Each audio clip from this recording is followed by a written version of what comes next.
Hello नमस्ते, welcome to understand UPSC's daily current affairs initiative currently with the dimension factory. So कल हमने formally dimension factory को introduce किया। Dimension factory में आपको पता है कि पार्ट वाइज मैनर में हम टॉपर्स की कॉपीज को यूज करते हुए आंसर लिखते हैं, पहले ब्रेनस्टॉर्म करते हैं, देन कोशिश करते हैं कि कैसे और भी ज़्यादा हम इम्प्रोवाइज कर सके। हम सेम क्वेश्चन लेते हैं जो कि किसी टॉपर ने लिखा है, जिनका रैंक बहुत अच्छा आया था या उन्होंने बहुत अच्छा स्कोर किया था एक पर्टिकुलर सब्जेक्ट में। तो कल मैंने सोसाइटी से स्टार्ट किया, अभी सोसाइटी से ही ऐसे क्वेश्चन आएंगे, फिर रिस्पेक्टिवली हम मूव करेंगे टुवर्ड्स अदर सब्जेक्ट्स। सो कल हमने पहला पार्ट इस क्वेश्चन का डिस्कस किया था और इस क्वेश्चन को लिखा है, मतलब इसके आंसर को लिखा है शुभम कुमार सर, जिनका ऑल इंडिया रैंक 1 आया था 2020 में। ठीक है, तो उन्हीं की कॉपी को हम यूज कर रहे हैं। पहले खुद ब्रेनस्टॉर्म कर रहे हैं हम क्या लिख सकते हैं, देन वी विल सी कि उन्होंने क्या लिखा है। सो कल हमने डिस्कस किया था इंट्रोडक्शन कैसे लिख सकते हैं। आप लोगों को पता होगा 2-3 तरीके मैंने बताए थे और वैल्यू एडिशन भी करवाया था। फिर बॉडी, नहीं देखा है वीडियो तो it's my request, go and watch it. Conclusion, ठीक है, ये भी देखेंगे। बॉडी में 2 पार्ट है। देखो क्वेश्चन को हमने जो डिस्कस किया था कि persistence of various forms of violence against women in India, तो हमें दिखाना है कि कैसे परसिस्ट कर रहा है violence. And the second part is address करना इफेक्टिवली। अब वायलेंस के लिए मैंने दिखाया था कि कैसे हम सोच सकते हैं, कैसे डायमेंशंस क्रिएट कर सकते हैं, मतलब हमारे मिनिमल एफर्ट के साथ। सो मैंने एक बताया था तरीका, इशू बेस्ड, इशूज जो है वुमेन के अगेंस्ट, उसके बारे में सोच सकते हैं। ठीक है, इन्फेंटिसाइड जो भी है, जो वायलेंस होता है, मतलब कि पंचायती राज लेवल पे, मतलब रिप्रेजेंटेटिव के साथ पॉलिटिकल एस्पेक्ट में से सोच सकते हैं, या चाइल्ड मैरिज है, या सेक्सुअल अब्यूज है, वर्क प्लेस पे जो हरासमेंट है, मतलब ये इशूज को हम साइबर बुलिंग को देख सकते हैं, इस इशूज को ऐसे देख सकते हैं। फिर वी हैव सब्जेक्ट वाइज हम जा सकते हैं, जैसे GS 1, 2, 3 में जो पेपर्स हैं उसमें जो सब्जेक्ट्स हैं वैसे सोच सकते हैं, सोशली, हिस्टोरिकली या पॉलिटिकली, इकोनॉमिकली ऐसे सोच सकते हैं। फिर तीसरा जो अप्रोच मैंने बताया था, रूरल अर्बन जो इशूज हैं वुमेन के अगेंस्ट वायलेंस जो होता है। And one more thing, violence के लिए मैंने बोला था कि यूनाइटेड नेशन के डिक्लेरेशन में वायलेंस को बस फिजिकल तक नहीं रखा गया, सेक्सुअल तक नहीं रखा गया, साइकोलॉजिकल जो भी होता है वो भी वायलेंस के में आता है, जैसे डेप्रीवेशन है, डिस्क्रिमिनेशन है। ऑल्दो यहाँ पे फिजिकली कुछ नहीं हो रहा है एक्सचेंज, बट इसको कंसीडर किया जाता है यूनाइटेड नेशन के लिए। तो हमारे पास ना और ज्यादा पॉइंट्स लिखने की जो क्षमता है वो बढ़ जाती है अगर हम साइकोलॉजिकल फैक्टर को लाते हैं। आई मीन ये इंपॉर्टेंट एस्पेक्ट है, बट एज ए स्टूडेंट मैं कह रहा हूँ, आप जब अपने आंसर को लिख रहे हो तब।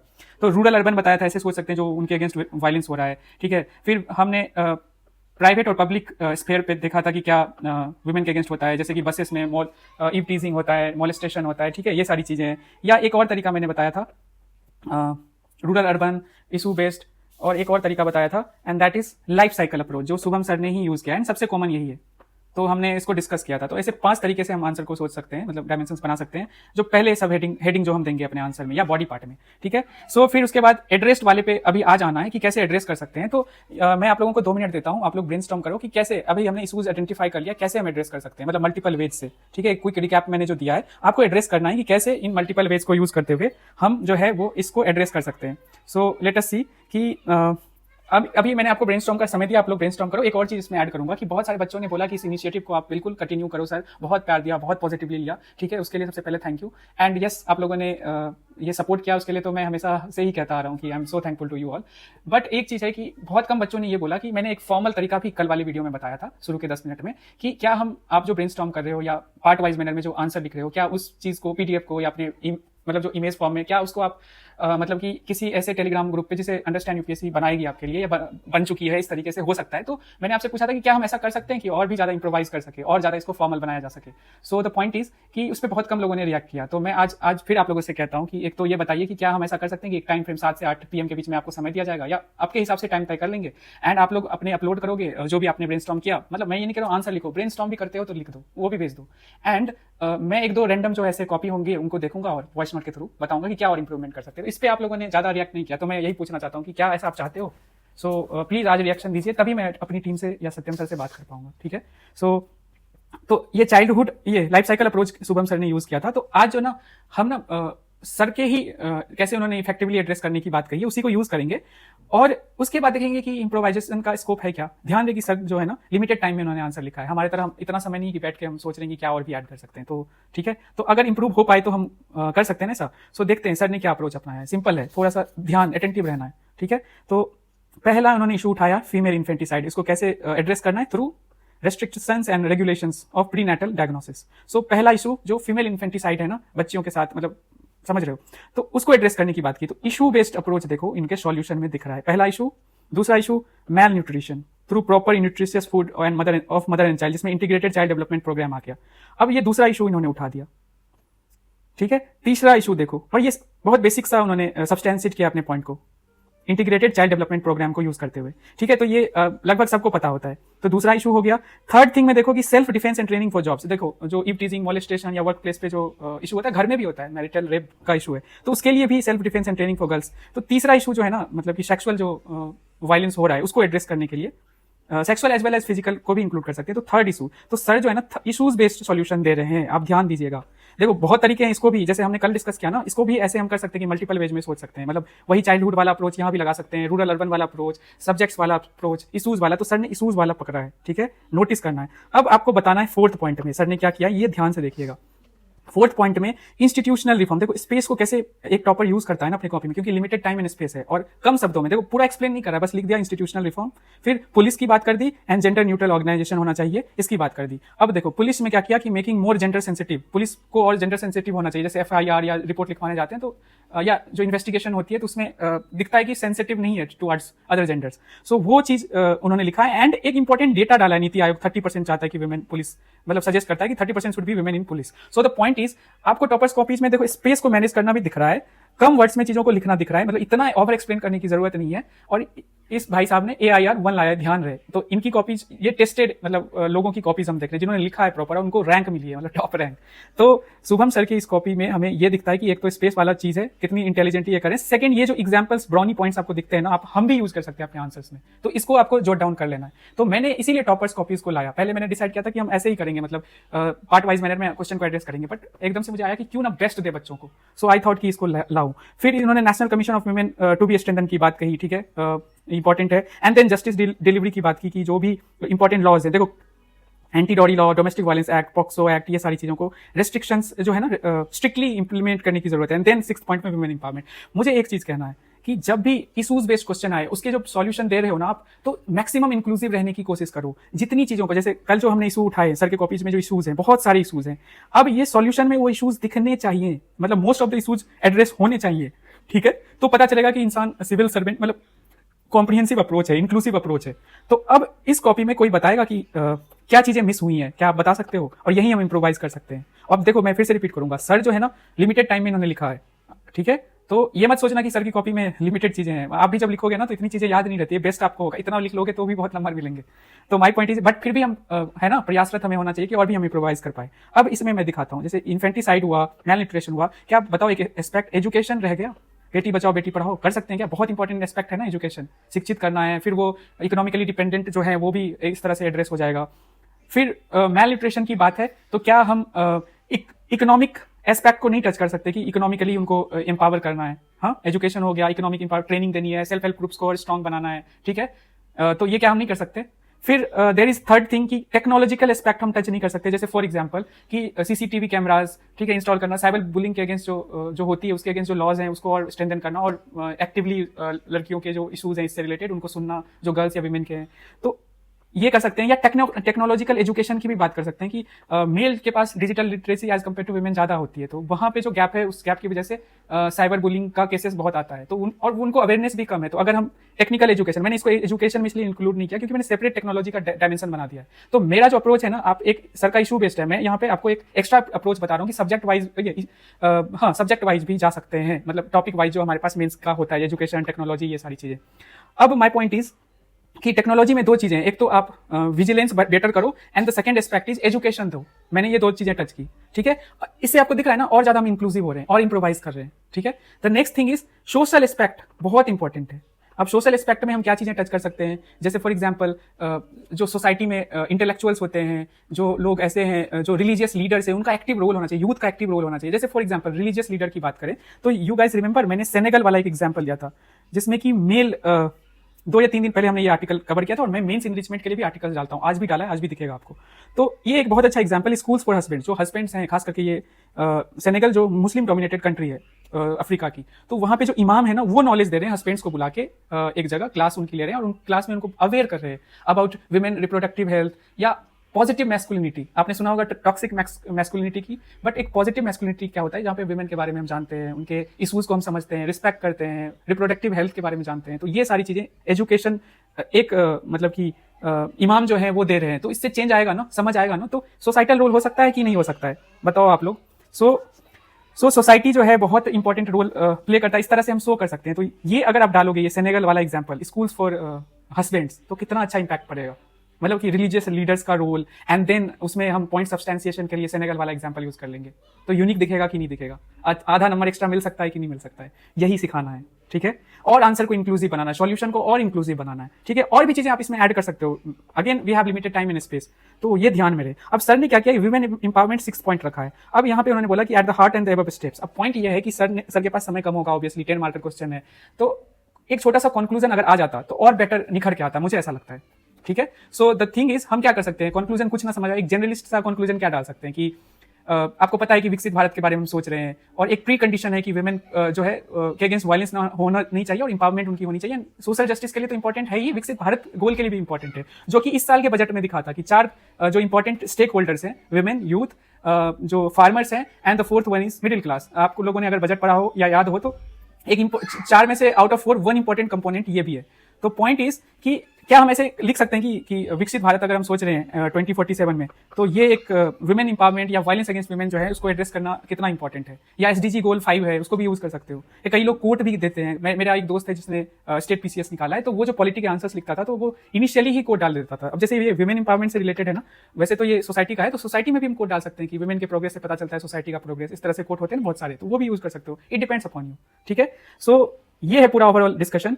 आपको ब्रेनस्टॉर्म करना था, मैंने आज ब्रेनस्टॉर्म खुद ना करते हुए आप लोगों को ये इस तरीके से बताया कि सर की कॉपी देखते हैं, उसमें से बेस्ट चीजें देखते हैं, और भी चीजें ऐड अगर कर सकते हैं ताकि और ज्यादा सॉल्यूशन को इंक्लूसिव बना सके, तो मैंने ये कोशिश की, ठीक है। सो ये है आपका आज का dimension factory.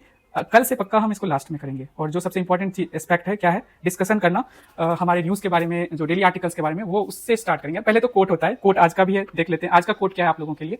The coat is simple है, the ballot is stronger than the bullet. Simple है, अभी स्पेशल इंटेंसिव रिवीजन की वजह से बहुत न्यूज में है, और ये यूपीएससी मेंस का एसए का जो पेपर होने वाला है उसी का एक क्वेश्चन है, previous year question. The ballot is stronger than the bullet. इस पे आपको इंपॉर्टेंट कीवर्ड्स आइडेंटिफाई करने हैं, और जो कुछ भी एग्जांपल आपको रेलिवेंट लगे वो दे दो। अब हम आते हैं कल वाले पे। कल मैंने बोला था the world does not give you power, you claim it. 2 sentences हैं छोटे छोटे, एंड एक मतलब कोट पूरा बनता है, the world does not give you power, you claim it. अब द पॉइंट इज, इसमें इंपॉर्टेंट कीवर्ड्स कौन कौन से हैं, पहला है वर्ल्ड, ठीक है, फिर गिव है, एंड द पावर है, एंड देन फोर क्लेम है। मतलब मुझे जो समझ आ रहा है, अब वर्ल्ड का क्या मतलब है, मल्टीपल इंटरप्रिटेशन हो सकता है ना वर्ल्ड का। तो पहला जो इंटरप्रिटेशन है वो वर्ल्ड का है कि सोसाइटी को रिप्रेजेंट करती है, दूसरा इंस्टीट्यूशन को रिप्रेजेंट करती है, तीसरा सिस्टम को रिप्रेजेंट कर सकता है वर्ल्ड, मतलब वर्ल्ड का मीनिंग यहाँ ये हो सकता है, चौथा एनवायरमेंट जो हमारे अराउंड है उसको कर सकता है, या और भी इंटरप्रिटेशन आप कर सकते हो। Second word is give. Give का क्या मतलब होता है, हैंड ओवर करना, या ग्रांट करना, या गिफ्ट दे देना, सिंपल है। फिर थर्ड कीवर्ड जो है हमारा इस कोट में, वो पावर है। पावर का क्या सब मतलब हो सकता है, अथॉरिटी, इन्फ्लुएंस, अपॉर्चुनिटीज, ठीक है, कंट्रोल, एबिलिटी, मतलब कि सॉरी कंट्रोल करना, या एबिलिटी टू शेप आउटकम्स, ये हो सकता है। फिर we have claim, you claim it है ना सेकंड सेंटेंस, तो यू क्लेम इट में हम ये कर सकते हैं कि एक्टिवली हम टेकिंग को कह सकते हैं क्लेम, या असर्टिंग को कह सकते हैं क्लेम, डिमांडिंग को क्लेम कह सकते हैं, या हम जो है प्रूविंग वन सेल्फ वर्दी, इसको भी क्लेम कह सकते हैं, ठीक है। अब इसमें आई थिंक कि कुछ बच्चों ने बहुत अच्छे एग्जांपल्स दिए जो इनका मैं नाम लेना चाहूंगा, और मैं एवरीडे अगर ऐसे एग्जांपल्स पढ़ूंगा तो उनके नाम लूंगा। तो सबसे पहले राजेश भाई ने मलाला यूसुफजई का एग्जांपल लिया, मतलब एजुकेशन हो, मतलब वुमेन के लिए, बच्चियों के लिए, तो उसके लिए उन्होंने असर्ट किया, ठीक है, उन्होंने लड़ा, तो बहुत अच्छा एग्जांपल है। देन एस्पेरेंट है, उन्होंने सुभाष चंद्र बोस का एग्जांपल लिया कि आईएनए जो उन्होंने फॉर्म किया ना, ऑल, तो ये भी उन्होंने सर्ट किया इंडिपेंडेंस के लिए कि मुझे क्लेम करना है, मुझे लेना है। अब और भी बहुत सारे एग्जांपल, जैसे गांधी का पूरा मतलब लाइफ साइकिल देखे तो इसी पे है, इसको हम इंडियन फ्रीडम स्ट्रगल से भी कनेक्ट कर सकते हैं। फिर अपार्थाइड मूवमेंट जो हुआ साउथ अफ्रीका में, नेल्सन मंडेला को ले सकते हैं। मार्टिन लूथर जो किंग जूनियर है उनको ले सकते हैं, यूएसए में ब्लैक वर्सेस व्हाइट, मतलब ब्लैक्स के लिए जो उनके अगेंस्ट होता था स्लेवरी एंड ऑल, मतलब स्लेवरी तो एबॉलिश हो गया बट ट्रीट उनको ऐसे ही करते थे, तो उनके राइट्स के लिए जो उन्होंने मूवमेंट किया। फिर डॉक्टर अम्बेडकर, ये बहुत अच्छे एग्जाम्पल, इनको तो परफेक्टली हम यूज कर सकते हैं इस एग्जाम्पल को। फिर we have Mary com, Hima Das, मतलब स्पोर्ट्स में वुमेन के एग्जाम्पल से ले सकते हैं कि बहुत ही गरीब घर से हैं एंड लिमिटेड उनके पास रिसोर्सेज थे, इंफ्रास्ट्रक्चर नहीं है उधर, तब भी वो नेशनल इंटरनेशनल लेवल पे जाके उन्होंने मेडल्स जीते। फिर भी हैव सावित्री बाई फुले, ठीक है, मतलब उस समय में उन्होंने एजुकेशन का सोचा, ये सारी चीजें। तो ये ऐसे हम एग्जांपल्स जनरेट कर सकते हैं। तो मैं अब इसको एक्सप्लेन भी कर दूंगा कोर्ट वाले सेक्शन में, जो कीवर्ड्स है ना, मैं एक्सप्लेन करूंगा कि मल्टीपल इंटरप्रिटेशन हो सकता है, आप लोग ऐसे भी ब्रेनस्टॉर्म कर सकते हो। सो इस सेक्शन का हो गया, दोनों सेक्शंस हो गए। आते हैं थर्ड सबसे इंपॉर्टेंट सेक्शन पे। आज के जो इंपॉर्टेंट आर्टिकल्स हैं, पहला bills to ousts, arrested ministers triggers chaos. So simple है, 2 इंपॉर्टेंट आर्टिकल्स को कलेक्टिवली हम देखेंगे। पहला, कुछ बिल्स आए इंट्रोड्यूस हैं, कुछ बिल्स जो आए हैं वो पास हो गए हैं लोकसभा में। तो पहला जो है 3 बिल्स हैं उसको हम डिस्कस करेंगे, और इस पे बहुत ज्यादा डिस्प्यूट हुआ और इसको ज्वाइंट पार्लियामेंट्री कमेटी के पास भेज दिया गया। अब ज्वाइंट पार्लियामेंट्री कमेटी क्या होती है, स्टैंडिंग कमेटी क्या होती है, ये सब डिस्कस करेंगे। The Hindu page number 1। Second जो है ना, रियल मनी गेमिंग, RMG, और ई स्पोर्ट्स, इससे रिलेटेड आर्टिकल है। रियल मनी गेमिंग के बारे में समझेंगे और इसको प्रोहिबिशन इस पे लगा रही है सरकार थ्रू न्यू बिल, जिसको लोकसभा में पास करा दिया गया, तो इसको भी समझेंगे, इसके वजह से क्या इंपैक्ट पड़ेगा, क्या फायदा है और क्या नुकसान है, ये सारी चीजें डिस्कस करेंगे। The Hindu page number 6। Next is India's democracy is failing the migrant citizen. So SIR जो होना था उसका उसमें सबसे ज्यादा इसी चीज को लेकर डिस्कशन था कि जो माइग्रेंट वर्कर्स बिहार से आते हैं उनका जो अधिकार है इलेक्टोरल जो प्रोसेस में पार्टिसिपेट करने का अधिकार है वो छीन ना जाए। ऐसा हुआ ही, जो एप्रीहेंशंस थे। तो ऑलमोस्ट 3.5 मिलियन मतलब 35 lakhs जो है ऐसे लोग हैं जिनका नाम हटा दिया गया, परमानेंटली माइग्रेटेड। अब उसमें रीजंस हो सकता है कि they have permanently migrated, but most of them जो है वो दूसरे शहर में इकोनॉमिक जो अवसर मिले, अपॉर्चुनिटीज मिले, इसलिए आते हैं, बट उनका परमानेंट रेसिडेंसी उधर ही होता है, मतलब अपने गांव से ही मतलब जुड़े होते हैं। ठीक है, तो इस आर्टिकल को, क्योंकि एडिटोरियल में है, इसको हम अच्छे से समझेंगे। फिर next article is why India needs a national space law, इसको बहुत अच्छे से समझेंगे, क्यों national space law, what is outer space treaty, ये सारी चीजें डिस्कस करेंगे। Hindu page number 10। नेक्स्ट है अग्नि 5 मिसाइल, क्रूज मिसाइल क्या होता है, बैलिस्टिक मिसाइल क्या होता है, एंड क्या इंपॉर्टेंस अग्नि 5 मिसाइल का, उसको भी देखेंगे। Then we have men's enrichment के लिए ये केरला वाला मॉडल, जिसमें इंटर स्टेट कोलैबोरेशन, कैसे हिमाचल की मदद कर रहा है Kerala, so that community based जो पैलिएटिव केयर मॉडल है ना, वो जो केरला में सक्सेसफुल रहा है, बहुत अच्छा एग्जांपल है, हम इसको यूज कर सकते हैं अपने मेंस इनरिचमेंट में। सो इसको कैसे कर सकते हैं, मतलब फॉर एग्जांपल हम मतलब ट्रांसफर करके कैसे हिमाचल ऐसा चाह रहा है, इसको हम देखेंगे और कैसे हम यूज कर सकते हैं। ठीक है, सो लेट अस स्टार्ट। पहला आर्टिकल है bills to oust arrested ministers trigger chaos. तो मैं थोड़ा सा कंटेक्स्ट दे देता हूँ। कल लोकसभा में जो होम मिनिस्टर है, इन्होंने 3 बिल्स इंट्रोड्यूस किए, 3 बिल्स जो है कलेक्टिवली इंट्रोड्यूस किए, 3 बिल्स। अब ये 3 बिल्स क्यों आया? 3 बिल्स का पर्पस ये है कि जो PM है, CM है, चाहे स्टेट के हो या ऐसे यूनियन टेरिटरी जिनका खुद का लेजिस्लेचर है, जैसे Delhi, Puducherry and we have Jammu and Kashmir, तो इनके CM हो, और जो मिनिस्टर्स हो, चाहे सेंट्रल लेवल पे, यूनियन लेवल पे या स्टेट या UT लेवल पे, तो वो अगर 30 डेज से ज्यादा कंसिक्यूटिवली डिटेन्ड है या वो जेल में है, ठीक है, तो 31st डे में उनको रिमूव कर दिया जाएगा। ये लॉ आया है। ठीक है, और ये 3 बिल्स इसी लॉ को लाने के लिए लाया गया है। उसमें सबसे इंपॉर्टेंट है 130th कॉन्स्टिट्यूशनल अमेंडमेंट बिल। अब इस बिल में कुछ आर्टिकल्स है कॉन्स्टिट्यूशन में, 3 इंपॉर्टेंट आर्टिकल्स है जिसको अमेंड किया जाएगा, मैं अभी सब डिस्कस करूंगा। So arrested and detain for 30 consecutive days on serious criminal charges, मतलब सीरियस क्रिमिनल चार्जेस का यहाँ पे मतलब है कि 5 या 5 साल से ज्यादा इंप्रिजनमेंट उसमें होता है, तो उसको रिमूव कर दिया जाएगा 30 डेज के बाद। अब इस चीज को लेकर बहुत ज्यादा कल हल्ला हुआ, हंगामा हुआ in the parliament, in the Lok Sabha, and इस बिल को JPC के पास, ज्वाइंट पार्लियामेंट्री कमेटी के पास भेज दिया गया। अब JPC हम देखेंगे क्या है, सबसे पहले बिल देख लेते हैं। तो ये जो बिल है, 3 बिल है, हम देखेंगे। ठीक है, जो 3 बिल्स हैं, तो इसमें आर्टिकल 75 में जो इंसर्ट किया जाएगा, मतलब अमेंडमेंट किया जाएगा। पहला हम देख रहे हैं, 3 बिल में से फर्स्ट बिल देख रहे हैं। तो पहला आर्टिकल 75 किससे रिलेटेड है? जो प्राइम मिनिस्टर है एंड जो काउंसिल ऑफ मिनिस्टर्स है उससे रिलेटेड है। तो यहाँ पे इंसर्ट किया जाएगा वो कि उनको रिमूव ये 30 डेज वाला कर सकते हैं ऑटोमेटिकली। और कौन रिमूव करेगा ये भी हमें देखना है, ये बहुत इंपॉर्टेंट है कि प्रेसिडेंट करेगा PM या यूनियन मिनिस्टर को, मिनिस्टर्स जो होंगे ऐसे, गवर्नर करेगा CM या स्टेट मिनिस्टर्स को, एंड लेफ्टिनेंट गवर्नर्स ऐसे UTs में जहां पे लेजिस्लेचर है वो रिमूव करेगा जो यूनियन टेरिटरीज के ऐसे मिनिस्टर्स होंगे। सो द थिंग इज, अब एक मिनट, सो आर्टिकल 75 में अमेंडमेंट होगा क्योंकि सेंट्रल लेवल यूनियन लेवल पे है। सेकंड इज आर्टिकल 164 जो स्टेट एंड CM लेवल पे है, and the third is 239AA। अब देखो 2 UTs में देखो, तो एक तो स्पेशल आर्टिकल है आर्टिकल 239A, एंड दिल्ली के लिए एक स्पेशल आर्टिकल है 239AA। अब द पॉइंट इज कि 239A में पुडुचेरी आ जाएगा, ठीक है, और अदर UTs आ जाएंगे, बट दिल्ली के लिए स्पेशल ये आर्टिकल है कॉन्स्टिट्यूशन में। ठीक है, सो द थिंग इज कि अब इन आर्टिकल्स में अमेंडमेंट होगा सो दैट ये प्रोविजन ऐड करा जाए। एंड 2 जो इसमें देखो दिल्ली कवर्ड हो गया, इस कॉन्स्टिट्यूशनल अमेंडमेंट बिल में ही कवर्ड हो गया, बट अभी भी जो UTs हैं पुडुचेरी एंड जम्मू कश्मीर कवर्ड नहीं है, तो इसके लिए 2 और बिल ऐड किए गए हैं। पहला है the government of union territories amendment bill, जो बिल आया था 1963 में ओरिजिनली, उसमें अमेंडमेंट किया जाएगा। And the second one is अभी जो रिसेंटली 2019 वाला बिल है उसमें अमेंडमेंट किया जाएगा और ये वाला रूल इंक्लूड किया जाएगा। सो यही है पूरा मामला।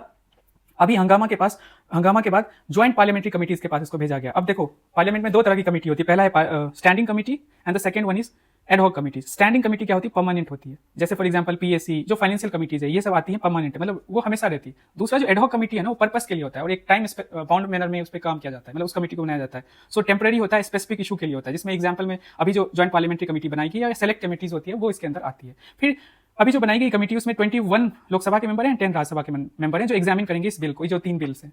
ठीक है, अब इस बिल से रिलेटेड कंसर्न्स एंड क्रिटिसिज्म है। तो क्या है? पहला फेडरलिज्म वाला इशू, क्योंकि सेंटर के पास इंपॉर्टेंट जो एजेंसीज हैं उसको मिसयूज करने का डर है, जैसे फॉर एग्जांपल हेमंत सोरेन या अरविंद केजरीवाल कुछ महीनों के लिए जेल में थे, तो वो सीएम थे अपने रिस्पेक्टिव स्टेट एंड यूटीज के, तो उनको इन एजेंसीज को यूज करते हुए उनको इस गवर्नमेंट उनको हटाया जा सकता है, मतलब वो रिमूव हो जाएंगे इस तरीके से।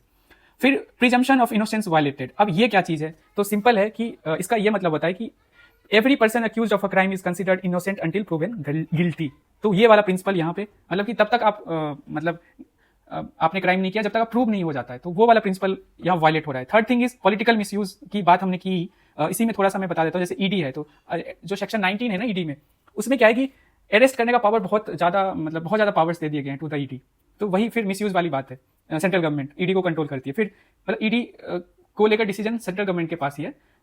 सेकेंड वन इज सेक्शन 24 है, बर्डन ऑफ प्रूफ, जो देना पड़ता है एक्यूज पर्सन को अंडर पीएमएलए एक्ट, ठीक है। थर्ड सेक्शन जो है ये भी बहुत इंपॉर्टेंट है कि स्ट्रिंजेंट बेल प्रोविजंस हैं, इजीली आपको बेल नहीं मिलेगा अंडर जो पीएमएलए एक्ट के अंदर आपको मनी लॉन्ड्रिंग के लिए आरोप में पकड़ा जाता है। तो यही इशू है जिसको अपोजिशन एंड इंटेलेक्चुअल क्लास उठा रही है। अब गवर्नमेंट का इस पे क्या स्टांस है, तो गवर्नमेंट ने कहा कि ये मोरालिटी पॉलिटिक्स में लाएगा, ठीक है। एंड दूसरा रीअपॉइंटमेंट का सेफगार्ड है, ये बहुत इंपॉर्टेंट है जो कि हमें डिस्कस करना चाहिए, इसको मिस नहीं करना चाहिए कि मतलब यूपीएससी एस्पिरेंट के लिए मैं कह रहा हूं कि अगर वो देखो the legislation allows for the possibility of reappointment once the detained minister और चीफ मिनिस्टर इज रिलीज्ड, ठीक है। सो यही पूरा आर्टिकल है। आगे बढ़ते हैं। Next one is Lok Sabha clears bill that bans real money gaming. अब ये रियल मनी गेमिंग क्या होती है, ठीक है। दूसरा है ई स्पोर्ट्स, सिंपल है, मैं समझा देता हूँ। तो रियल मनी गेमिंग क्या है कि पार्टिसिपेंट जो है ना कुछ पैसे डिपॉजिट करते हैं शुरू में, एंड देन जीतने पे उनको एक्स्ट्रा पैसे मिलते हैं, मतलब वो एक्सपेक्ट करते हैं कि जीतेंगे तो ज्यादा पैसे मिलेंगे, तो पहले ही डिपॉजिट करना पड़ता है रियल मनी गेमिंग में। जैसे आप लोगों को पता है ड्रीम 11 ऐसे एडवर्टाइजमेंट आते हैं ना, मे भी आप लोगों ने पार्टिसिपेट भी किया हो। ई स्पोर्ट्स क्या है कि यहाँ पे आपको कोई फी नहीं देना पड़ेगा, ठीक है, मतलब डिपॉजिट नहीं करना पड़ेगा। हाँ, फी दे सकते हैं, जैसे कि हम कोई गेम खेलते हैं थोड़ा बहुत फी दे सकते हैं, बट इस पर्पज से के लिए नहीं है कि थोड़ा डिपॉजिट करना है, ठीक है। ई स्पोर्ट्स में क्या है कि एक प्रॉपर ऑनलाइन कॉम्पिटिटिव गेम है, ये भी ऑनलाइन ही है, ये ध्यान रहे, ऑनलाइन कॉम्पिटिटिव गेम है जहां पे आप इंडिविजुअल या टीम लेवल पे खेलते हो और प्राइज मनी होता है, जैसे क्रिकेट में है, फुटबॉल में है ना, जीतने पे टीम जो विनिंग टीम है उसको बहुत पैसे मिलते हैं, तो उस तरीके से ये है। तो ई स्पोर्ट्स को इस बिल के अंदर नहीं ये किया गया, मतलब प्रोहिबिशन उस पर नहीं लगाया गया, बट आरएमजी पे लगा दिया गया है रियल मनी गेमिंग पे। देख लो, इस आर्टिकल को हम पढ़ लेते हैं, इस पोर्शन को पढ़ेंगे चीजें समझ आ जाएगी। So the promotion and regulation of online gaming bill 2025 जो कि लोकसभा में पास हो गई है, प्रोहिबिट्स ऑफरिंग, देखो, offering, operation, facilitation and advertisement, promotion and participation online games, इन चीजों में प्रोहिबिशन लाया गया है। देखो 4-5 कीवर्ड्स हैं, क्या क्या है फिर से देख लेते हैं। ऑफर, प्रोहिबिट्स करता है ऑफर में, ऑफर करने पे, ऑपरेशन पे, फैसिलिटेशन पे, फैसिलिटेशन एडवर्टाइजमेंट है, प्रमोशन पे एंड पार्टिसिपेशन पे, ठीक है, इसी को प्रोहिबिट करना है। अब real money gaming refers to platform such as Dream 11 and PokerBaazi, ऐसे एग्जांपल्स हैं। एंड इंडस्ट्री हैज आर्ग्यूड, ठीक है। पनिशमेंट क्या है इसको देखेंगे तभी इधर आएंगे। सो सिंपल है, पनिशमेंट ये है कि bill proposes imprisonment up to 3 years। कब लगेगा 3 years, या 1 करोड़ तक का जुर्माना अगर वो ऑफरिंग या फैसिलिटेट कर रहा है ऑनलाइन गेमिंग्स को। देखो फिर है the bill also seeks to prohibit advertisement, अगर कर रहे हो ऑनलाइन गेमिंग की एडवर्टीजमेंट आप देखते हो ना टीवीज पे, यूट्यूब पे, तो उस केस में भी, एक मिनट, हाँ। सो अच्छा, ये एक दूसरा प्रोविजन मतलब इसी से रिलेटेड है कि इसमें फाइनेंशियल इंस्टीट्यूशंस और बैंक्स को बार किया जा रहा है कि ये एडवर्टीजमेंट ना करे, and then there is 50 lakh का fine and up to 2 years का जेल। फैसिलिटेट अगर करोगे फाइनेंशियल ट्रांजेक्शन को, कैन लीड टू इम्प्लीमेंट इस तरह के फाइनेंशियल ट्रांजेक्शन को, ठीक है। सो ये क्लियर हो गया। अब इंडस्ट्री क्या कह रही है, इंडस्ट्री ये कह रही है कि industry has argued that the fantasy games are those of skill, वो कह रही है स्किल का गेम होता है एंड गैम्बलिंग नहीं है, बट एंड ऑल्सो 31,000 करोड़ का मतलब जो है सरकार को मिलता है इससे annual revenue, and it is believe that कि आई थिंक $4 billion का इंडिया में मार्केट है, और 2029 तक ये मार्केट जाने की उम्मीद थी, अब आगे क्या होता है नहीं पता, 9 बिलियन के आसपास पहुंच जाएगी। सो ये पूरा मतलब है। अब इसमें हम एक और चीज एस्पेक्ट को टच करते हैं कि ऑब्जेक्टिव क्या है, सरकार क्या कह रही है कि सुसाइड, बहुत सारे लोग ना इसमें हारने पे बहुत पैसे लगाते हैं, हार जाते हैं, तो काइंड ऑफ गैम्बलिंग ही है, सरकार का ये कहना है, तो उसमें वो सुसाइड कर लेते हैं, या फैमिली डिस्ट्रेस आता है इसकी वजह से, बहुत सारे लोग लोन लेके इसमें पैसे लगाते हैं ऐसे गेम्स में, फाइनेंशियल लॉसेस तो है due to addictive real money gaming, ठीक है। कंसर्न क्या है कि इंडस्ट्री जो है ना, वो देखो 2 लाख लोगों को जॉब मिल रही है, वो चला जाएगा, ठीक है। एंड ऑल्सो फिर डिबेट शुरू होगा union versus state legislative competence पे। सो एक और चीज है कि एक सेंट्रल रेगुलेटरी अथॉरिटी बनाई जाएगी कि इसको रेगुलेट किया जाए, एंड दूसरा ई स्पोर्ट्स को लीगलाइज कर दिया गया, ठीक है। ई स्पोर्ट्स में सरकार को दिक्कत नहीं है। तो यही है पूरा आर्टिकल। चलते हैं हम तीसरे आर्टिकल पे जो कि SIR और माइग्रेंट्स जो बिहार में है उनसे रिलेटेड है। So the thing is just give me a minute, में थोड़ा पानी पी लूं।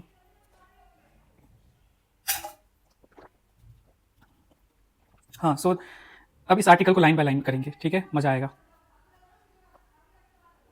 सो 1.5 बिलियन हमारी पॉपुलेशन है, एवरी वोट मैटर करती है, ये कहना है। एंड जो स्पेशल इंटेंसिव रिवीजन हुई है उसमें 3.5 मिलियन माइग्रेंट्स हुए हैं, जो कि 4.4% ऑफ द टोटल वोटर्स हैं। उनको these are the migrants who have been labelled as permanently migrated for absent during the house to house verification जो हो रहा था SIR के थ्रू, ठीक है, उनका नाम हट गया। ऐसे 35 लाख लोग हैं जिनका नाम हट गया है। अब यही इशू है जिस पर डिस्कशन होगा। In a state where migration is just an economic choice, मतलब लोगों के पास बिहार में इकोनॉमिक चॉइस ही है ना, बट ऑल्सो सर्वाइवल स्ट्रेटेजी, मतलब सॉरी, इकोनॉमिक चॉइस के साथ साथ यही सर्वाइव करने की स्ट्रेटेजी है, ठीक है। This sweeping administrative action is threatening to erase millions from India's democratic record for decades out migration has sustained Bihar economy, ठीक है। अभी देखो इनके नाम हट गए तो पूरा जो डेमोक्रेटिक प्रोसेस है उस पर कितना इंक्लूसिव है उस पर सवाल उठेंगे ही, ठीक है। सो अब क्या है कि the deeper issue lies in India's electoral infrastructure were still designed around a sedentary citizen, मतलब कि voter registration is tethered to the proof of residence, इन बेसिस पे वोटर रजिस्ट्रेशन होता है और इन पर्सन वेरिफिकेशन। अब जो माइग्रेटेड इंसान है वो तो रहता नहीं है, तो इन पर्सन वेरिफिकेशन बहुत डिफिकल्ट है उसका, but and proof of residence भी है ना, कभी वो बाहर रह रहा है, कभी घर आ रहा है, तो ये भी इशू क्रिएट होता है। For migrant workers many live in rented rooms in at construction sites, footpaths and slums such documentation is unavailable और डिनाइड। अब इस एक्सक्लूजन को हम देखते हैं कि in the context of regionalism और सब नेशनलिज्म, अभी इंडिया में ऐसा इशू होता है ना लैंग्वेज वाला, ठीक है, हमारी लैंग्वेज ही हमारे स्टेट में बोली जाएगी, ऐसा है। तो where migrants are often seen as a job stealers और पॉलिटिकल, एक तो वो पहले से इशू ये झेल रहे हैं, ऊपर से इनको अगर एक्सक्लूड करोगे तो उनके अगेंस्ट जो क्राइसिस है ना वो बढ़ता ही जा रहा है। सो growing demands for job Kota's in private sector, ये सब दिखाता है कि कैसे उनके लिए मुश्किल हो रहा है। और so in host states migrants are treated as outsider and fears of altered electoral outcomes fuel resistance for their enfranchisement, sorry, कभी कभी मैं अटक जाता हूँ। So it discourages voter registration at destinations as results migrants remain stuck and unable to register। Simple समझो कि जो issues हैं उसी को उठाया जा रहा है। अब जो Tata institute of social science है उसने एक स्टडी की थी 2015 में, और ये इलेक्शन कमीशन ने करवाई थी, और रिपोर्ट का नाम है inclusive elections in India study on domestic migration and issues in electoral participation. तो 3 उसमें स्टडी जो हुआ तो 3 बर्डन आया था, ट्रिपल बर्डन जो झेल रहे माइग्रेंट्स। पहला एडमिनिस्ट्रेटिव बैरियर है, दूसरा डिजिटल लिटरेसी एंड तीसरा सोशल एक्सक्लूजन है। देखो ध्यान से, administrative barriers, digital illiteracy and social exclusion, ठीक है। अब देखो Bihar SIR initiative is widening the democratic deficit obviously, and this is not just a bureaucratic failure है, it is a democratic rupture obviously। Electoral जो पावर है या उनका जो राइट है वो एक तरह से छिन गया इसकी वजह से। और इनका जो डेटा है, एक डेटा है उसके अकॉर्डिंग, मतलब इलेक्शन कमीशन का ही डेटा है कि लास्ट 4 असेंबली इलेक्शन में बिहार का टर्नआउट 50.32% ही रहा है, जो बहुत बड़ा स्टेट है, और यहाँ पे अगर इतना हो रहा है तो एक इशू है। और उसको कंपेयर अगर गुजरात कर्नाटक से किया जाए तो 66.4% एंड 70.7% रेस्पेक्टिवली है। अब जो ऑथर है या एडिटर है उन्होंने ये भी कहा है कि उनके जो एस्टिमेट्स हैं उसके हिसाब से हर साल 4.8 मिलियन माइग्रेशन करते हैं, एंड स्पेशली इन महीनों में जून से सितंबर के बीच में बिहार से, ठीक है। एंड वो वापस चले आते हैं 2.7 मिलियन। 2-3 जो इंपॉर्टेंट फेस्टिवल्स हैं, दुर्गा पूजा, छठ एंड दीपावली, उस समय में आउट ऑफ 4-8 मिलियन इतने वापस आ जाते हैं, ठीक है। ऑल्सो इतना ही नहीं है, बस एक और चीज है कि one nation one ration card scheme जो है लास्ट 6 ईयर्स में सिंस इट्स लॉन्च, इसमें भी आपको इशूज दिख रहे हैं, जिसकी वजह से जो माइग्रेंट्स को अधिकार, माइग्रेंट्स के लिए ही पर्पसली इसको लाया गया था कि उनको जो फूड सिक्योरिटी एक्ट के तहत जो फायदा मिलना है ना उनको मिलना चाहिए। और ये mobility, nation wide portability of ration cards holder, मतलब कि पोर्टेबल हो पाए और इस स्कीम का बेनिफिट उठा पाए नेशनल फूड सिक्योरिटी एक्ट का, तो वो भी अंडरस्कोर, मतलब constituents of migrants in the host state, most migrants from Bihar avail rations in their home state with only 3.3 lakh households availing portability in destination state. मतलब जो डेटा है उसमें बस 3.3 लाख ही ऐसा अवेल कर पा रहे हैं one nation one ration card के बेसिस पे, जो मई 2025 का डेटा है। तो उस चीज को भी नहीं फायदा, इसका जो मकसद था वो नहीं अभी फुलफिल कंप्लीटली हो पा रहा है। So then there is a keyword है डुअल बिलोंगिंग। डुअल बिलोंगिंग का सिंपल मतलब है कि economic participation in host states, जहां पे आप जाते हो माइग्रेंट बनकर, और दूसरा है political identity in home state. तो ये दोनों झेल रहा है, और इसमें ये कह रहे हैं कि migrants are being told bluntly that if you are not home then we knock your side to vote vanishes, ठीक है।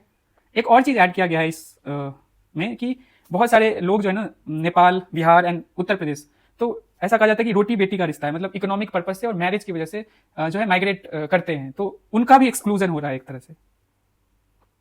Here disenfranchisement is not just regional और class based but also gendered. देखो शादी जिनकी होती है स्पेशली विमेन, तो उनको भी नहीं, मतलब कि इस प्रोसेस से एक्सक्लूड हो रहे हैं वो इसकी वजह से। सो हमें सोचना पड़ेगा, एंड उन्होंने ये सॉल्यूशन बताया है, ठीक है, क्या कर सकते हैं हम वे फॉरवर्ड, कि कैसे adoption of portable and flexible mobile voter identity system replicating Kerala model जो है जिसमें माइग्रेंट सर्वे किया गया था, सो हम बिहार उत्तर प्रदेश में इसको कर सकते हैं, तो और बेटर वे में इनको इंक्लूड कर पाएंगे, ठीक है।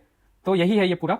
आर्टिकल। आई होप आपको अच्छे से समझ आया होगा कि जो माइग्रेंट्स इशू फेस कर रहे हैं, उनका जो एक्सक्लूजन हुआ है, कैसे जो रीजनलिज्म है या सब नेशनलिज्म है, उनकी वजह से उनके ऊपर और ज़्यादा मतलब इशूज आ रहे हैं, और ये अब एडिशनल आ गया। और जो सरकार ने कुछ प्रोविजंस किए थे कि उनके लिए चीज़ें ईजियर हो, वो लागू नहीं हो पा रहा है, जैसे वन नेशन वन राशन जो स्कीम है। ठीक है, सो चलते हैं, और सोल्यूशन भी बताया लास्ट में।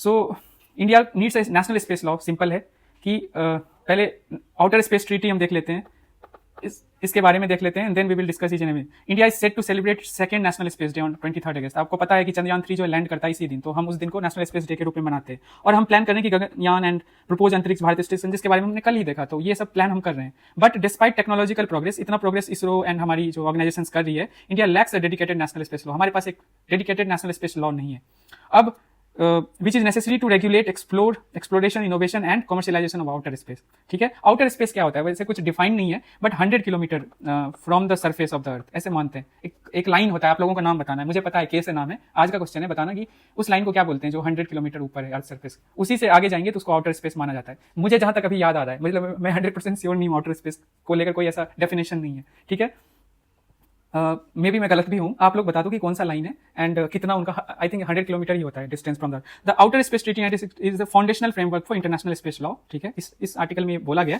ट्रीटी एस्टैब्लिश करता है that outer space is province of all the Mankind, prohibits national appropriation. ठीक है, एंड जो नेशनल सॉवरेनिटी की बात वहां होगी, ये नहीं हो पाएगी, ये प्रोहिबिट करता है, and makes states responsible for all the activities. However treaty is not self executing. अब ये है ना कि ट्रीटी जो है ना सेल्फ एग्जीक्यूटिंग नहीं है, आपको लॉ बनाना पड़ेगा। ओके, अब लॉ जो बनाना पड़ेगा, तो लॉ जो है कुछ कंट्रीज ने बना भी लिए हैं, जैसे for example USA, we have देखो many countries like Japan, Luxembourg, USA ने बना लिया, बट इंडिया में वो नहीं है। ठीक है, बट इंडिया हैज रेटिफाइड, मतलब इंडिया ने वन ऑफ द सिग्नेटरी है इंडिया आउटर स्पेस ट्रीटी का। 100 से ज्यादा ऐसे कंट्रीज हैं जिन्होंने मतलब ये सिग्नेटरी है इसका, बट इंडिया ने लॉ नहीं बनाया एक डेडिकेटेड। सो एक और ऑर्गेनाइजेशन की बात की गई है कि United nation office for Outer Space affairs, ये जो है ना क्या करती है, ओवरसी करती है implementation of this treaties including जो आउटर स्पेस ट्रीटी है। क्या नाम है? UNOOSA, United Nations Office for Outer Space Affairs. ठीक है, सो अब समरी में ये कि provide clear licensing and liability, मतलब कि क्या स्टैट्यूटरी अथॉरिटी। हाँ, एक चीज और है कि इन स्पेस जो है ना, वो बताना है आपको कि स्टैट्यूटरी बॉडी है या एक एग्जीक्यूटिव बॉडी है डिपार्टमेंट ऑफ स्पेस के अंदर। सो आपको ये बताना है। तो ये सारी चीजें बताई गई है कि कैसे हम ये चीजें करेंगे, मतलब लॉ लाएंगे, कैसे लॉ डेवलप हो सकता है, अच्छा लॉ हो सकता है, जिससे ये सारी जगहों पे हमें फायदा मिलेगा। ठीक है, ठीक है, stable regulatory environment, attractive private investment and strengthen India's credibility in global space governance. ठीक है, एक तरफ तो हम टेक्नोलॉजिकली बहुत एडवांस हो रहे हैं, दूसरी तरफ हमारे पास एक डेडिकेटेड लॉ नहीं है, और अप्रूवल्स वगैरह में बहुत टाइम टेकिंग होता है। तो प्राइवेट प्लेयर्स को जब हम प्रमोट करें थ्रू इन स्पेस का क्या काम है बताओ? इन स्पेस है और एंट्रिक्स है। इन स्पेस का मैंने बताया था कि वो रेगुलेट भी करती है, प्लस वो इनकरेज भी करती है प्राइवेट प्लेयर्स को। और एंट्रिक्स का काम है, वो कमर्शियल विंग है इसरो का, वो हमारा जो सर्विस है ना इसरो का, वो बेचती है, मतलब उसको उसके लिए वो विंग बनाया गया है। तो ये जब एक डेडिकेटेड लॉ बनेगा तो इन बॉडीज को और ज्यादा स्ट्रेंथन किया जाएगा, और चीजें स्ट्रीमलाइन होंगी, तो जल्दी चीजें काम होंगे, तो हमारा जो ये टेक्नोलॉजिकल डेवलपमेंट है और रैपिडली हो पाएगा और अच्छे से हो पाएगा। ठीक है, अब इसको लेकर मैंने एक मेंस का क्वेश्चन डाला है। नेक्स्ट आर्टिकल इज सिंपल है, इसमें कुछ नहीं है। इंडिया ने अग्नि 5 इंटरमीडिएट रेंज बैलिस्टिक मिसाइल जो है सक्सेसफुली टेस्ट फायर किया। अब देखो सिंपल है, दो तरह के मिसाइल होते हैं, क्रूज होता है और दूसरा बैलिस्टिक होता है। क्रूज क्या होता है देख लो, कि powered through out it's flight, जहां से लॉन्च किया जाता है ना, पूरे फ्लाइट में उसके पीछे मतलब पूरा कंट्रोल होता है। वो fires at low altitudes within the atmosphere, follows control flight path. अब बैलिस्टिक में क्या है देख लो, launch directly into the earth atmosphere and follows a parabolic trajectory, plus powered only in the initial phase, मतलब इसको जो power किया जाता है बस इनिशियल फेज में बैलिस्टिक होता है, बट क्रूज जो है ना पूरे जर्नी में किया जाता है इसको। ऑल्सो इससे ये पता चलता है कि ज्यादा कंट्रोल क्रूज मिसाइल है as compare to ballistic, but distance wise देखो तो ballistic can carry nuclear conventional warheads to long ranges. इसका एग्जांपल अग्नि है। अग्नि क्या है? बैलिस्टिक मिसाइल है। क्रूज मिसाइल में देखो कि यूजुअली स्मॉलर, और लेकिन प्रिसीजन अटैक्स कौन करेगा ज्यादा, बैलिस्टिक करेगा या क्रूज करेगा? आपको बताना है, ऑब्वियसली क्रूज करेगा, मैं वही बता देता हूँ। एंड इसका एग्जाम्पल ब्रह्मोस है क्रूज मिसाइल का, और ये इंडिया सेल कर रहा है, आपको पता है। अब अग्नि 5 स्पेसिफिक्स क्या है तो देख लो कि रेंज 5000 किलोमीटर। अब हम ये पढ़ क्यों रहे हैं, ध्यान रहे कि GS3 में या प्रीलिम्स में इन मिसाइल्स के बारे में जो हम DRDO इसको डेवलप करी इससे रिलेटेड, या इंटरनेशनली ऐसे जो वेपन्स हैं या वेपन्स के सोर्स हैं, इस पे क्वेश्चंस बनते आ रहे हैं। लास्ट ईयर भी आया था, आगे भी आएगा। तो इनहेंसेस, और ये भी पूछा था क्रूज वर्सेस बैलिस्टिक का डिफरेंस, दो स्टेटमेंट डाले थे PYQ में। Enhances India's deterrence capability particularly against the adversaries like China, मतलब 5000 किलोमीटर हो गया। एंड फीचर करता है MIRV टेक्नोलॉजी। क्या होता है ये देखो, multiple independently targetable reentry vehicle. So ये कैपेबिलिटी है कि एक साथ स्टैंड इंडिया देखो, enabling one missile to strike multiple targets. ठीक है, एक ही मिसाइल पे से हम मल्टीपल टारगेट हिट कर सकते हैं। तो MIRV टेक्नोलॉजी हमें यही अच्छा मतलब इस सेंस में है। सो और इंडिया सेकेंड स्ट्राइक कैपेबिलिटी की भी स्ट्रेंथन ये करता है ऐसे मिसाइल्स, मतलब कि अग्नि 5 की बात है। ठीक है, तो यही इसका इंपॉर्टेंस है। मीन्स इनरिचमेंट के लिए ये आर्टिकल है जिसको आप यूज कर सकते हो, पॉलिटी में कर सकते हो, एथिक्स में कर सकते हो, हेल्थ में, हेल्थ रिलेटेड जो क्वेश्चन है उसमें कर सकते हो वे फॉरवर्ड में, कि कैसे केरला का कम्युनिटी बेस्ड अप्रोच है। अब देखो पैलिएटिव केयर क्या होता है, बहुत लोगों को पता होगा, मैं फिर से एक बार बता देता हूँ कि एक होता है आपको कोई बीमारी होगी, कोई डिजीज हो गई, तो उसकी वजह से बहुत पेन होता है, बहुत दिक्कतें होती है। ऑल्दो एक तरफ तो आपका क्योर चलता है, बट पैलिएटिव केयर है जो पेन से ना रिलीफ देता है। वो आपको क्योर नहीं कर रहा है, बट जो दर्द हो रहा है ना इस प्रोसेस में, जैसे कैंसर है तो उसमें बहुत पेन होता है, तो उससे आपको निजात दिलाता है, उसमें कमी करता है, तो इसको पैलिएटिव केयर बोलते हैं। सो केरला का अपना मॉडल है कम्युनिटी बेस्ड मॉडल, उसी में वो हिमाचल की मदद कर रहा है। तो ये मैंने बताया है कि कैसे इसको हम यूज कर सकते हैं। Kerala will assist Himachal Pradesh in setting up community based palliative care system. Himachal delegation studied Kerala's model and training was given to doctor and nurses. अब कहाँ यूज कर सकते हैं? कम्युनिटी ड्राइवन हेल्थ केयर में यूज कर सकते हैं जो केरला में है, inclusive and affordable health care में यूज कर सकते हैं, इंटर स्टेट कोलैबोरेशन में इसको यूज कर सकते हैं। देखो 2 स्टेट मिलकर इस चीज पे लोगों की भलाई के लिए काम करिए। पब्लिक हेल्थ इनोवेशन में इसको यूज कर सकते हैं, मतलब कंपेंसेट गवर्नेंस इन हेल्थ में यूज कर सकते हैं। ठीक है, अब आपके ऊपर है इस एग्जाम्पल को यूज करना। केरला वाला जो कम्युनिटी बेस्ड मॉडल है पैलिएटिव केयर का, और दूसरा केरला जो मतलब कि हेल्प कर रही है हिमाचल को। ठीक है, सो ये आज का क्वेश्चन है 5। प्लीज इन क्वेश्चन को अटेम्प्ट करो, बड़ी मेहनत करके मैं डालता हूँ। ठीक है, पॉज करिए और कमेंट सेक्शन में कीजिए। देन वी हैव ये आंसर है, और इसमें एक करेक्शन करना है। कल वाले में एक बच्चे ने हाईलाइट किया, तो मैंने देखा कि जो कल का क्वेश्चन था उसमें क्वेश्चन नंबर फर्स्ट में ना क्रोकोडाइल, सॉल्ट वाटर क्रोकोडाइल ना, दूसरे ऑप्शन में जो दूसरा जो स्टेटमेंट था उसमें बोला है इंडेंजर्ड आई थिंक, बट असली में वो लिस्ट कंसर्न है, तो उसका आंसर 1 का ए होगा। ठीक है, सो इसको अटेम्प्ट कीजिए और कल वाले में देख लीजिएगा, इसको सही कर लीजिएगा। So that's it for today, thank you so much. बताइए कैसा लगा आपको, बताइए। कल हम नए क्वेश्चन को देखेंगे, नए टॉपर की कॉपी को देखेंगे, उन्होंने कैसे लिखा उसको सीखेंगे, और इंप्रूवमेंट कैसे करना है, कैसे वैल्यू एडिशन करना है, ये सारी चीजें सीखेंगे। साथ साथ न्यूज़पेपर भी कवर करेंगे डेली। सो मिलते हैं फिर, एंड प्लीज वो अपना ओपिनियन बताइएगा कि वो जो पेपर ये आप जो डायमेंशंस लिखोगे, आंसर लिखोगे, क्या उसको सबमिट करना चाहोगे फॉर्मली समवेयर, तो इसी पे आप अपना ओपिनियन दीजिएगा मैक्सिमम अमाउंट में, एंड ऑल्सो लाइक करना है वीडियो को। ठीक है, थैंक यू सो मच।